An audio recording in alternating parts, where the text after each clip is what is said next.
Students, welcome to this channel. I hope आपने इससे पहले वाले वीडियो में मैं आप सबको बता रही हूँ कि इससे पहले वाले वीडियो में आप सब ने लिगैंड्स के रिलेटेड जितनी भी चीज़ें मैंने बताई थी उसे आपने पढ़ी होगी, समझा होगा, नोट किया होगा। तो इस उम्मीद से कि आपने उसे पढ़ा होगा, समझा होगा, आपको सारे डाउट्स क्लियर हो चुके होंगे, मैंने यहाँ पर 2 क्वेश्चंस को लिखा है। ठीक है, मैं चाहती हूँ कि आप इन दोनों क्वेश्चन को अच्छे से रीड करें, इस दोनों क्वेश्चन को आप खुद से ही सॉल्व करें। आई एम डैम श्योर कि आपको ये चीज़ें जो हैं, ये जो क्वेश्चंस मैंने पूछा है, आपको बहुत अच्छे से क्लियर हो जाएगा, बिकॉज दोनों ही क्वेश्चन लिगैंड से रिलेटेड है।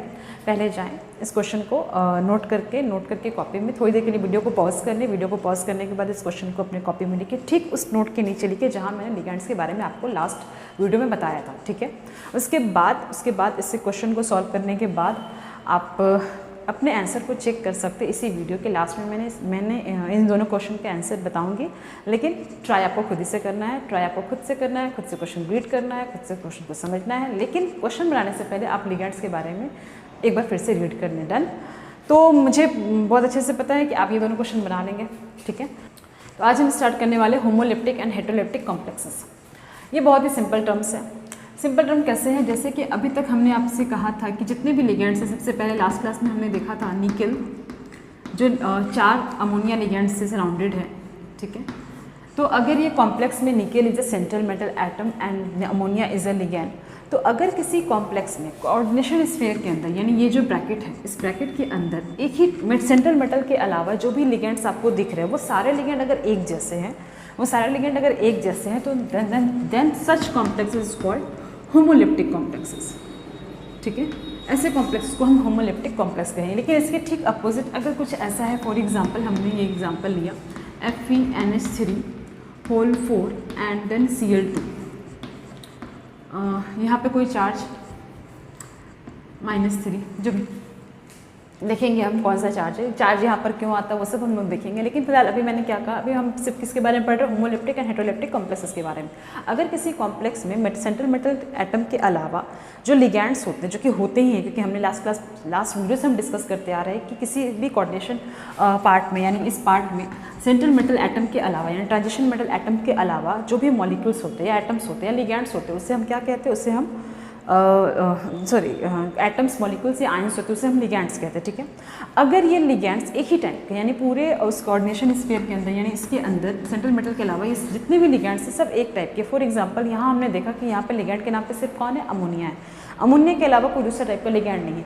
ऐसे कॉम्प्लेक्स जहाँ पे लिगैंड्स एक ही टाइप के होते हों, भले उनके नंबर जितने भी हों, 4 हों, 6 हों, डजंट मैटर, तो ऐसे कॉम्प्लेक्सेस को हम लोग कहते हैं होमोलिप्टिक कॉम्प्लेक्सेस।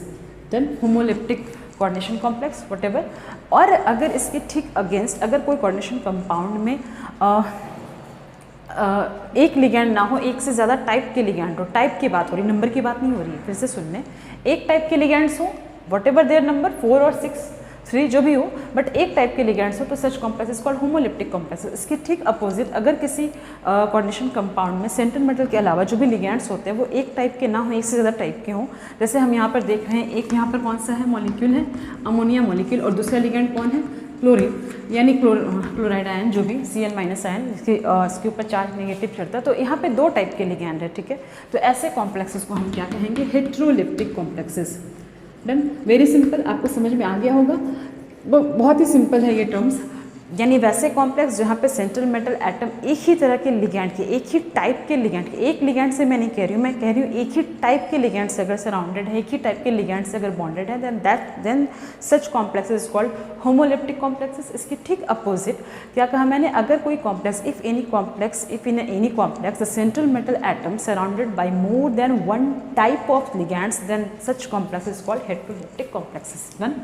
तो ये बहुत इजी है, इसे आप लिख सकते हैं, मैं रिपीट कर दूं, आप लिख लें, the type of complexes in which the central metal atom surrounded by only 1 type of ligands, और सराउंडेड बाय, और you can say that bonded with. ठीक है, the type of complexes in which the central metal atom bonded with a single type of ligands, then such complexes is called homoleptic complexes. And in इसके ठीक opposite, just on the other hand, the type of complexes in which the central atom is bonded with more than 1 type of ligands, then such complexes is called heteroleptic complexes. Done. मैं बार बार बता रही हूँ, यहाँ पे type की बात हो रही है, नंबर की बात नहीं हो रही है। ठीक है, 4 में नंबर हो, या फिर अगर हम आयरन का ही बनाएं, डन, आयरन का ही Fe FeNH3 होल 6 अगर हम यहाँ पे बनाते हैं, ठीक है, तो यहाँ पर भी कितने टाइप के लिगेंड्स हैं, यहाँ पर मैं +n -n जो भी +3 यहाँ दूँ मैं, तो यहाँ पे कितने टाइप के लिगेंड हैं, ओनली वन टाइप लिगेंड। तो such ligands, such complex where only one type of ligands bonded with the central atom, such complex is called homoleptic complexes, while the type of complexes where more than one type of ligands bonded with the central atom, then such complexes is called heteroleptic complexes. I hope आपको clear हो गया होगा। इससे ज़्यादा कुछ नहीं पढ़ना, but आपको पहचानने आना चाहिए। अगर मान लें 4 ऑप्शंस में अलग अलग कॉम्प्लेक्सेस दिए गए हैं और आपको बोला जाए कि इनमें से कौन होमोलेप्टिक है कौन हेटेरोलेप्टिक है, तो आप आसानी से पहचान सकते हैं। वेरी इजी, एक टाइप के लिगेंड्स हो होमोलेप्टिक, एक से ज़्यादा टाइप के लिगेंड्स हो हेटेरोलेप्टिक। डन, ये हो चुका। इसके बारे में बात करते हैं। जैसे अभी हमने को अभी जस्ट एग्जाम्पल लिया निकेल NH3 होल 4। उसके बाद अगर हम बात करते हैं Fe ammonia NH3 whole 4 Cl2, ठीक है, नेट। उसके बाद हम कहते हैं अगर Fe NH3 whole 4 H2O whole 2, बहुत सारे एग्जाम्पल, ठीक है। अब यहाँ पर कुछ ऐसे भी हो सकते हैं जैसे बाहर की तरफ कुछ मतलब ये जो है, अब आप जैसे मैंने हमेशा फर्स्ट वाली वीडियो से मैं कहते आ रही हूँ कि किसी भी कॉम्प्लेक्स में ऐसा ही दिखने वाला, कोई भी कोऑर्डिनेशन कंपाउंड आपको ऐसे ही दिखने वाला है, जहाँ पर आप एक ट्रांजिशन मेटल की बात कर रहे होंगे और उसके साथ जो डायरेक्टली बॉन्डेड है लिगेंड्स उसके बारे में आप देख रहे होंगे। यहाँ पर ये जो इस पार्ट है, यानी इस पार्ट के बाहर भी कुछ हो सकता है। यहाँ पर ज़रूरी नहीं कि बाहर कुछ हो, बट इस जगह पे अगर देख रहे हैं -3, तो कोई भी कंपाउंड ना कोई भी कंपाउंड नेचर में चार्ज लेकर नहीं रहता, कोई भी कंपाउंड नेचर में न्यूट्रल रहता है। तो अगर इस कोऑर्डिनेशन स्फीयर के ऊपर -3 चार्ज है, यानी इसका -3 किसी की ना किसी कैटायन की वजह से थोड़ा शांत होना चाहिए, यानी न्यूट्रल होना चाहिए। तो बाहर की तरफ हम किसी कैटायंस को देंगे, जैसे फॉर एग्जाम्पल हम यहाँ पर K3 लगा दें। एक पोटेशियम पे +1 होता है, तो 3 पोटेशियम पे +3, तो +3 charge of potassium can be neutralised by the -3। तो अब हम यहाँ से -3 चार्ज हटा सकते हैं। डन। ठीक वैसे ही यहाँ पर हम देख सकते हैं कि यहाँ पर पूरे कोऑर्डिनेशन स्फीयर के ऊपर +3 चार्ज आया है। ऐसे चार्ज कैसे आते हैं, किस तरीके से करते हैं, वो सब हम नेक्स्ट टॉपिक पे पढ़ेंगे, बट यहाँ पर हम देख सकते हैं कि हमें +3 चार्ज आया है, ये ठीक है। अब +3 को न्यूट्रल होना है, क्योंकि मैं बार बार बता दूँ आप सबको, एक बेसिक इन्फॉर्मेशन दे दूँ, बेसिक नॉलेज दे दूँ कि नेचर में कोई भी कंपाउंड ना चार्ज लेके एग्जिस्ट नहीं करता, ठीक है। कोई भी सॉल्ट सिर्फ चार्ज लेकर एग्जिस्ट नहीं कर सकता, यानी ये इसका नेचुरल स्टेट नहीं है। कोऑर्डिनेशन कंपाउंड नेचर में इस स्टेट में नहीं पाया जाएगा। हाँ, वाटर में अगर आप डालते हो तो जाहिर सी बात है वो अपने कैटायन और आयन पार्ट में टूटेगा, बट वो भी हम वर्नस थ्योरी में देखेंगे। बट एज इन नेचर ये इस फॉर्म में स्टेबल नहीं है। तो स्टेबल जो है, जिस फॉर्म में हम स्टेबल फॉर्म को लिखेंगे, तो इसका +3 फॉर एग्जाम्पल, इसका +3 चार्ज जो है वो न्यूट्रलाइज होना चाहिए -3 से। तो हम बाहर में कोई ऐसा चार्ज लिखते हैं जो -3 से न्यूट्रलाइज हो जाए। और लेट हमने यहाँ लिखा Cl3। डन। हाँ, Cl3। अब सवाल ये है, आप कहेंगे मैंने पोटेशियम को जब जोड़ना था तो फिर आगे क्यों लिखा और Cl को जोड़ना है तो फिर पीछे क्यों लिखा। मैंने लास्ट क्लास में सबसे पहले वाली वीडियो में मैंने ये क्लियर किया था कि जब भी कोई कैटायनिक पार्ट होता है किसी मॉलिक्यूल का जिसके ऊपर पॉजिटिव चार्ज होता है उससे हम पहले लिखते हैं, ठीक है। और जो भी निगेटिव पार्ट वाला होता है, निगेटिव पार्ट होता है किसी मॉलिक्यूल का, उससे हम लास्ट में लिखते हैं। तो यहाँ पर ये पूरे पे पॉजिटिव था, इसलिए फ्रंट पार्ट पहला पार्ट हो गया इस मॉलिक्यूल का, और ये निगेटिव आयन वाला पार्ट है तो इसलिए उसे हम बाद में लिखते हैं। यहाँ पर जबकि देख रहे हैं कि ये पॉजिटिव पार्ट है इसलिए पहले इसे लिखा, निगेटिव पार्ट है ये। डन। बेसिकली हम बताना क्या चाह रहे हैं, कोऑर्डिनेशन स्फीयर और एंटिटी के बारे में। अब इस कंपाउंड को ज़रा गौर से देख लें। जो भी पार्ट इस ब्रैकेट के अंदर रहेगा, ठीक है, इस ब्रैकेट के अंदर रहेगा, that is called coordination sphere और कोऑर्डिनेशन एंटिटी। अब सवाल है इस टर्म्स को हम क्यों पढ़ रहे हैं। जब हम थ्योरीज पढ़ेंगे, वर्नस थ्योरी पढ़ेंगे, क्रिस्टल फील्ड थ्योरी पढ़ेंगे, ठीक है, वैलेंस बॉन्ड थ्योरी पढ़ेंगे, तो वहाँ पर ये सारे टर्म्स बहुत यूजफुल होंगे, ठीक है। वहाँ पर डायरेक्ट टर्म्स को यूज़ किया जाएगा और इस उम्मीद से किया जाएगा कि आपको इस टर्म्स के बारे में क्लियर है। तो टर्म्स बस इतना ही क्लियर करना है कि जो भी पार्ट कोऑर्डिनेशन स्फीयर के अंदर रहेंगे, जो भी पार्ट इस ब्रैकेट के अंदर रहेंगे, उसे हम क्या नाम देंगे, उसे हम नाम देंगे कोऑर्डिनेशन स्फीयर। तो अगर कहा जाए क्या पोटेशियम कोऑर्डिनेशन स्फीयर का पार्ट है, तो नहीं, coordination is not the part of coordination sphere. Why? Because is just outside this bracket, ठीक है। उसी तरीके से यहाँ पर क्लोरीन जो है वो भी कोऑर्डिनेशन स्फीयर का पार्ट नहीं है। कोऑर्डिनेशन स्फीयर का ही दूसरा नाम हम क्या कह सकते हैं, कोऑर्डिनेशन एंटिटी, ठीक है। Why it is called coordination entity, why it is called coordination sphere, इसको कोऑर्डिनेशन टर्म क्यों दे रहे, इससे कोऑर्डिनेशन का टर्म क्यों नहीं मिल रहा, ये सब हम देखेंगे, लेकिन सिर्फ थ्योरीज जब जाएंगे वहाँ पर। लेकिन उस थ्योरीज को पढ़ने से पहले आपको तैयार किया जा रहा है, आपको रियली में आपको इस कदर डिजर्व, मतलब इस तरीके से आपको एबल किया जा रहा है कि आपको इस थ्योरीज को पढ़ना है, ये सारे टर्म्स को क्लियर करने के बाद। डन। तो अब हम चलते हैं हमारे नेक्स्ट टर्म पे। आई होप कि यहाँ तक चीज़ें क्लियर हैं। The part of the coordination compound in which the part which is in side the bracket is called coordination sphere और कोऑर्डिनेशन एंटिटी। ठीक है, और आप देख सकते हैं कि कौन कौन से पार्ट कोऑर्डिनेशन स्फीयर में इंक्लूड होते हैं। तो पहला central metal atom, central metal ion, and second is ligand. तो आप ऐसे भी लिख सकते हैं the central metal ion and ligand collectively the part of coordination sphere और कोऑर्डिनेशन एंटिटी। ठीक है, क्या लिख सकते हैं आप यहाँ पर, द सेंट्रल मेटल आयन और atom and the ligand is the are the collective part of the coordination sphere और entity which are represented by surrounding it with the bracket. Done. ये भी क्लियर है। Coordination sphere and coordination entity, यहाँ potassium coordination sphere का part नहीं है, वहाँ पे क्लोरीन कोऑर्डिनेशन स्फीयर का पार्ट नहीं है। ठीक है, जब भी हम कोऑर्डिनेशन स्फीयर को जियोमेट्रिकली रिप्रेजेंट करते हैं, जियोमेट्रिकली रिप्रेजेंट कहने का मतलब अभी आपने इसे मॉलिक्यूलर फार्मूला में फार्मूला वाइज रिप्रेजेंट किया कि yes this is the formula of coordination compound, और कोऑर्डिनेशन कंपाउंड में ये जो पार्ट है this is the representation of molecular formula में रिप्रेजेंटेशन आपने ये दिखाया, this part is coordination sphere और एंटिटी। अब आपको इसी कोऑर्डिनेशन स्फीयर और एंटिटी को 3 डायमेंशनली जियोमेट्रिकली आपको रिप्रेजेंट करना है। तो when you represent the coordination sphere और entity in the geometrical form then that form is called coordination polyhedron. क्या कहा मैंने, जब आप कभी कोऑर्डिनेशन स्फीयर और कोऑर्डिनेशन एंटिटी को जियोमेट्रिकली दिखाते हैं, जियोमेट्रिकल मतलब ये बता दें कि सेंट्रल एटम ऐसे है, उसके चारों तरफ एटम लिगैंड्स जो है इस तरीके से आए हैं, इस एक्सिस से आए हैं, तो उस तरीके के रिप्रेजेंटेशन को the geometrical representation of the coordination sphere is called coordination polyhedron. जैसे फॉर एग्जांपल अगर हमें इसे दिखाना है तो आप कैसे दिखा सकते हैं, इस कोऑर्डिनेशन स्फीयर को रिप्रेजेंट करना है तो मैंने सेंटर पे सबसे इंपॉर्टेंट चीज़ कि सेंटर पे हमेशा ट्रांजिशन मेटल ही होगा, सेंटर पे हमेशा ट्रांजिशन मेटल ही होगा। अब यहाँ पे 4 अमोनिया है, कैसे आ सकता है 4 अमोनिया और 2 क्या है water molecule, this all are ligands. तो हम इसे ऐसे दिखाएंगे जो कि ऑक्टाहेड्रल है, जो कि आगे हम पढ़ेंगे ना। अमोनिया में डोनर एटम कौन होता है, हमने लास्ट क्लास में देखा था, अमोनिया में डोनर एटम कौन होता है, नाइट्रोजन। ठीक है, तो डोनर एटम नाइट्रोजन, और डोनर एटम ही लिगैंड का डोनर एटम ही वो एटम होता है जो सेंट्रल मेटल से डायरेक्ट बॉन्ड बनाता है।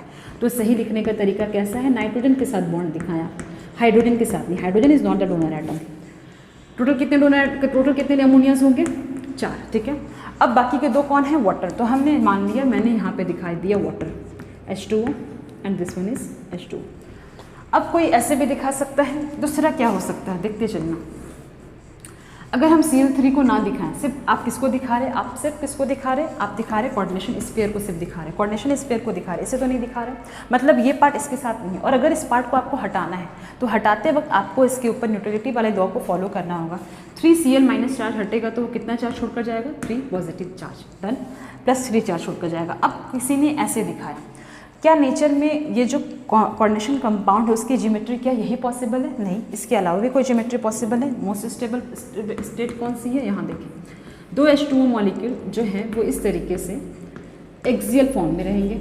ठीक है, हम ऐसे क्यों दिखा रहे हैं वाटर को, क्योंकि हमने वाटर का डोनर एटम पढ़ा है। वाटर में डोनर एटम कौन होता है, oxygen, that means oxygen directly make bond with the central atom that is iron. उसके बाद 4 अमोनिया मॉलिक्यूल है, वो हमने यहाँ दिखा दिया, 4 अमोनिया मॉलिक्यूल, डन। आगे चलकर आप पढ़ेंगे, यहाँ पर आगे चलकर आप पढ़ने वाले हैं आइसोमेरिज्म, जहाँ पर आप इन दोनों को एक नाम देंगे। इसे हम सिर्फ आइसोमर कहेंगे, इसे हम ट्रांस कहेंगे, सिर्फ इसलिए क्योंकि यहाँ पर दोनों ही वाटर एक ही तरफ मतलब आमने सामने है, यानी एक ही तरफ एक ही साइड में है, जबकि यहाँ पर दोनों H2O मॉलिक्यूल जो है वो दोनों अपोजिट साइड है। तो ये खैर हमारा नेक्स्ट टॉपिक होगा, लेकिन बेसिकली हमने यहाँ पर सीखा क्या, हमने यहाँ पर ये सीखा है, यहाँ मैं +3 चार्ज दे दूँ, +3 चार्ज। हमने यहाँ पे सीखा क्या है, हमने यहाँ पे ये सीखा है कि कभी भी आप किसी कोऑर्डिनेशन कंपाउंड में क्या देखते हो, कोऑर्डिनेशन स्फीयर देखते हो, और क्या देखते हो, इसके बाहर के आयंस को देखते हो, जिससे हम कुछ नाम देंगे वो भी हम देखेंगे, जिससे हम काउंटर आयन कहते हैं।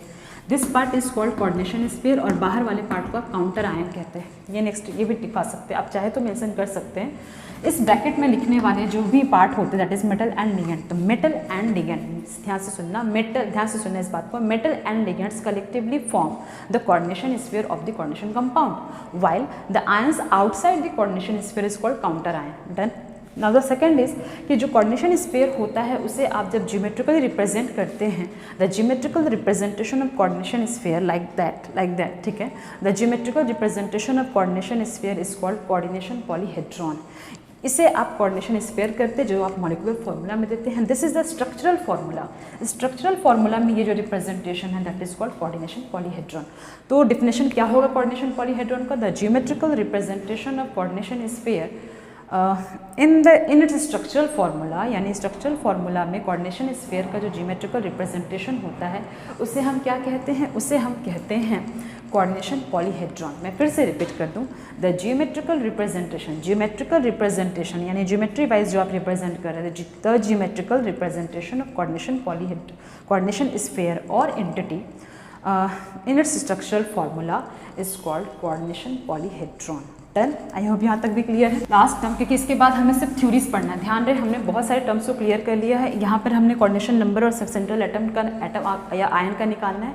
इसके बाद एक और टर्म आएगा जो कि बिल्कुल अलग है, जिसके ऊपर बहुत सारे क्वेश्चंस पूछे जाते हैं, डायरेक्ट क्वेश्चन होते हैं, oxidation number of central atom. वो टर्म्स के लिए मैं स्पेशल एक अलग वीडियो बनाऊंगी, ठीक है।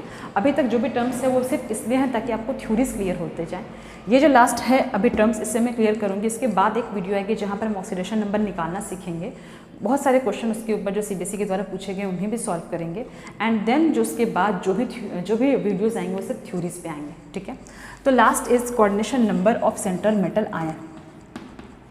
कोऑर्डिनेशन नंबर, ध्यान दें इसका, कोऑर्डिनेशन नंबर जिसे हम ऐसे करके रिप्रेजेंट कर ले। अभी फिलहाल के लिए हम इससे काम चलाते हैं, CN से। डन?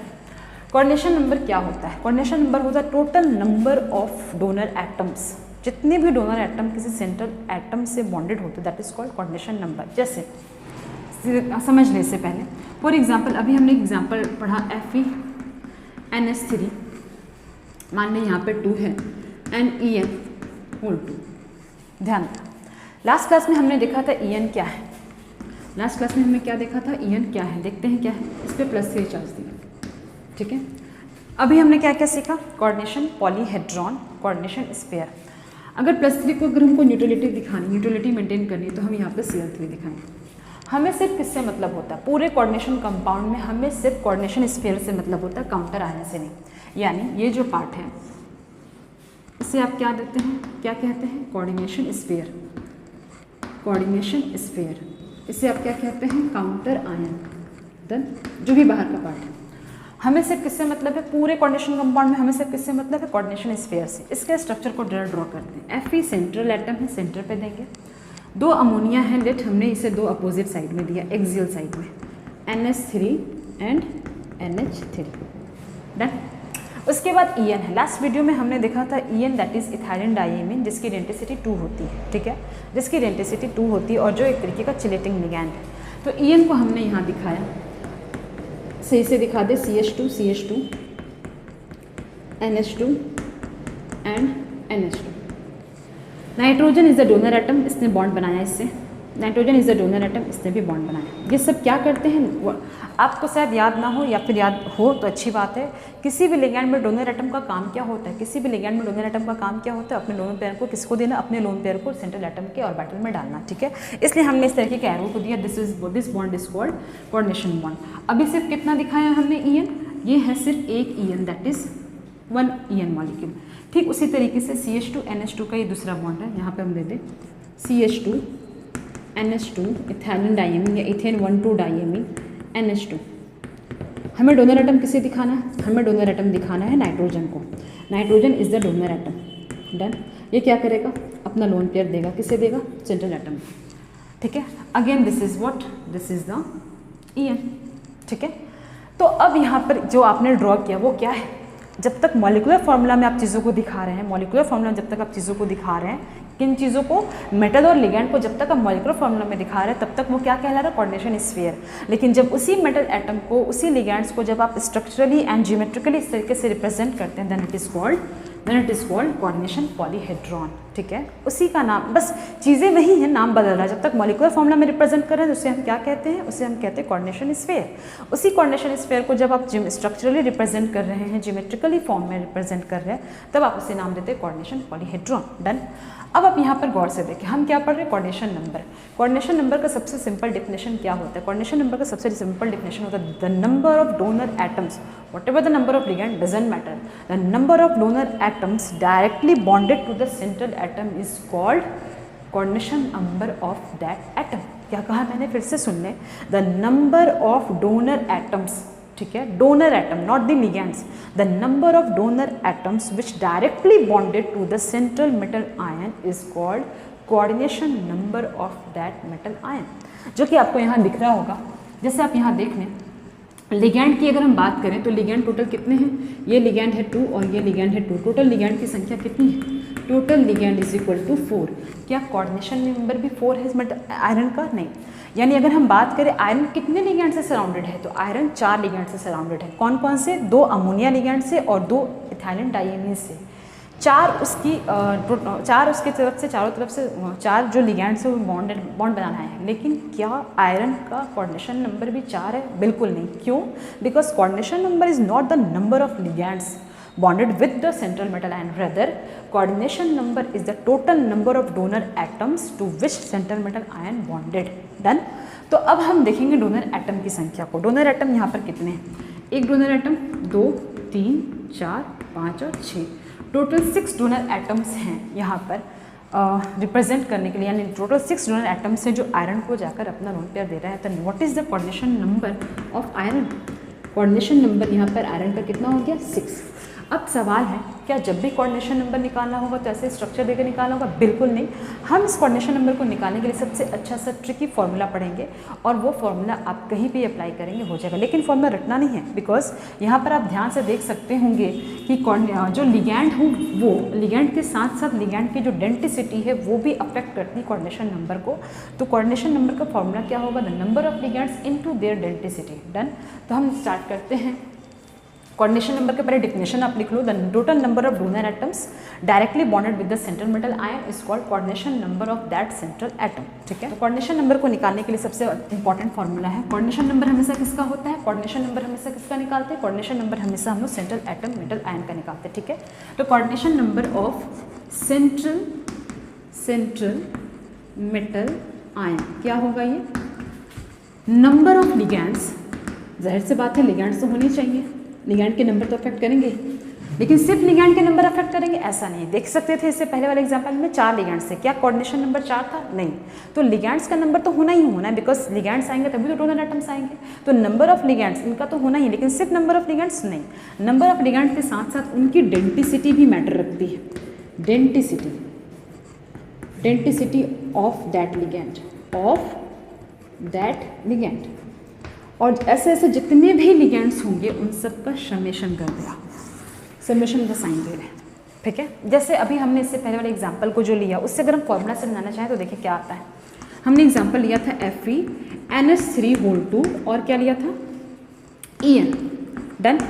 लास्ट वीडियो में हमने लिगैंड्स के बारे में पढ़ा था, उनकी डेंटिसिटी के बारे में पढ़ा था। आई होप कि आप उस चीज़ों को याद रखे होंगे और इसलिए यहाँ पर अप्लाई करें। जो भी चीज़ आप पहले पढ़ते हैं ना उससे आगे चलकर आपको अप्लाई करना होता है।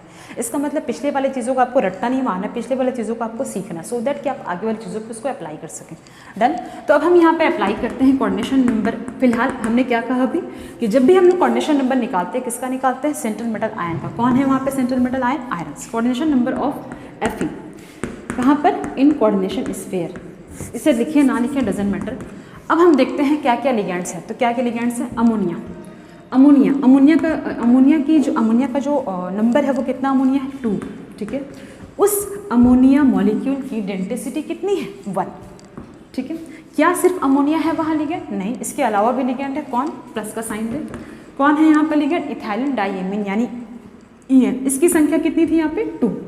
इससे पहले वाले मॉलिक्यूल में आपने देखा होगा इसकी संख्या कितनी है, 2। And what is the density of ethylene diamine, हमने लास्ट वीडियो में भी देखा था, इथाइलिन डाइएमीन की डेंसिटी कितनी थी, 2। ठीक है, इसे आप प्रैक्टिस करना है, चीज़ों को याद रखना है, क्योंकि एग्जाम में डेंसिटी दी नहीं रहेगी, आपको पता करके रखना है कि इन लिगैंड की डेंसिटी ये होती है। ठीक है, तो हमने जितने आप प्रॉब्लम को सॉल्व करोगे आपकी चीज़ें उतनी ही क्लियर होते जाएंगी और उतने शार्पली वो आपके दिमाग में बैठता ही चला जाएगा, ठीक है। तो यहाँ पर क्या हो गया, 2 × 1 that is 2 and 2 × 2 that is 4. What is the total number of coordination sphere of iron in such compound? This is the 6. Done. I hope को आपको यहाँ तक की चीज़ें समझ में आ गई होगी। तो हमने क्या देखा, कोऑर्डिनेशन नंबर किसी भी सेंट्रल मेटल एटम का सिर्फ इस बात पे डिपेंड नहीं करता है कि कितने लिगैंड से वो जुड़ा है, रदर वो इस बात पे भी डिपेंड करता है कि लिगैंड के साथ साथ हर लिगैंड की डेंसिटी कितनी है, क्योंकि डेंसिटी का मतलब होता है donor atoms, and donor atoms ही होते हैं किसी लिगैंड के जो सेंट्रल मेटल आयन से डायरेक्टली बॉन्डेड होते हैं।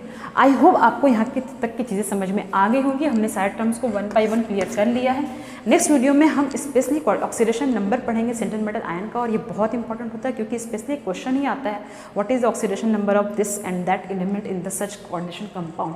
और उसके बाद हम सिर्फ थ्योरीज पढ़ने वाले हैं। लेकिन मुझे आपसे ये कहना है कि आप जितने भी टर्म्स से प्लीज़ उसको अच्छे से क्लियर कर लें। अब हम आते हैं लास्ट के उस क्वेश्चन पे जो हमारा था। उस क्वेश्चन में जो पहला था उसका आंसर आपको डायरेक्ट EN होगा, बिकॉज उसमें उसके EN I think D option में था। इथाइल डायमीन क्यों होगा, क्योंकि वहाँ पे चिलेटिंग लिगैंड पूछा गया था और चिलेटिंग लिगैंड कभी भी यूनिडेंटेड लिगैंड नहीं हो सकते हैं। और जो SCN ऑप्शन में था या फिर हमने दिया था शायद NON ONO, ये आपका NO2 है। NO2 is the ambidentate ligand, और एम्बिडेंटेड लिगैंड जो होता है वो चिलेटिंग लिगैंड नहीं होता, बिकॉज एम्बिडेंटेड लिगैंड एक समय में अपने एक ही डोनर एटम का इस्तेमाल करता है। तो चिलेटिंग लिगैंड बाइडेंटेड हो सकते हैं, यूनिडेंटेड कभी नहीं हो सकते हैं। एंड द नेक्स्ट पॉइंट की कि वो जब भी बाइडेंटेड होंगे तो वो एक समय में अपने दोनों ही डोनर एटम को इस्तेमाल करेंगे। डन। एंड जो दूसरा क्वेश्चन था, ये पहला क्वेश्चन का आंसर हमने दिया। जो सेकंड क्वेश्चन था उसमें ये बोला गया चिलेटिंग लिगैंड यूनिडेंटेड लिगैंड होगा, बिल्कुल नहीं। Chelating ligand must be a bidentate ligand. And तीसरा था यूनिडेंटेड भी हो सकता है, बाइडेंटेड भी हो सकता है, और फोर्थ ऑप्शन था नन ऑफ दिस। तो इसका आंसर सेकंड का आंसर होगा must be a bidentate ligand. Unidentate वो हो ही नहीं सकता है। क्यों? क्योंकि चिलेटिंग लिगैंड को ज़रूरत है कम से कम 2 बॉन्ड बनाने की, ताकि वो दोनों तरफ से सेंट्रल मेटल आयन को होल्ड करके रखे, पकड़ करके रखे। आई होप आपके दोनों क्वेश्चन करेक्ट हुए होंगे। नेक्स्ट वीडियो में हम मिलेंगे अपने नेक्स्ट टर्म के साथ, oxidation number, which is very important, and उसमें भी कुछ क्वेश्चन पढ़ेंगे जो इस टर्म से रिलेटेड होंगे। आई होप आपको यहाँ तक चीज़ समझ में आ गई होंगी। अगर आपको किसी तरह का कोई डाउट हो तो प्लीज़ प्लीज़ प्लीज़ आप अपना फीडबैक दें मुझे। और अगर आप चाहते हैं कि मैं किसी और भी टर्म्स यानी इस चैप्टर के साथ साथ कोई और भी टॉपिक को उठाऊँ, उस पर भी वीडियो बनाऊँ, तो प्लीज़ कमेंट करें। Thank you so much.